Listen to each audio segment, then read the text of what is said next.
ఆగండి ఆగండి అక్కడికి వెళ్తాం.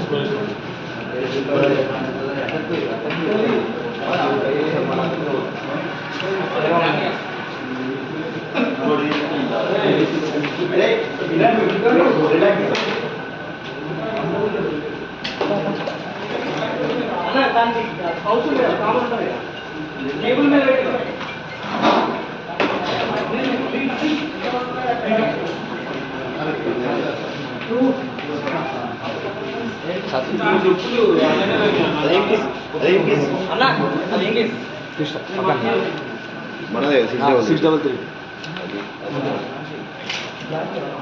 సతీకు అలా ఒక బ్యాగ్ ఉంటుంది.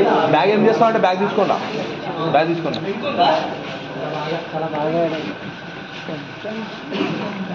ఇప్పుడు మీడియా మంచి రీచ్ వస్తుంది. ఇప్పుడు అదే మీరు రెస్ట్ తీసుకుంటున్నారంట కదా, ఎప్పుడు కలుద్దాం ఏంటి? మీరు మా ఊరికి వచ్చేయండి, మా ఊరిని చూపెట్టినట్టుంటే మా ఊరితో మాట్లాడి నేను ఇట్లా మాట్లాడతాను మీ అందరితో. మాకు సపోర్ట్ చేసిన మీ అందరికీ thank you sir. Okay thank you. ఒక్క 5 minutes నిజంగా అది తెలియదక్క. ఇప్పుడు ఎంత అవుతుంది టైం రేపు? 5 అయితే రేపు విలేజ్కి రండి, ప్రశాంతంగా చేసుకుందాం. ఖచ్చితంగా ఇస్తా అక్క. అరే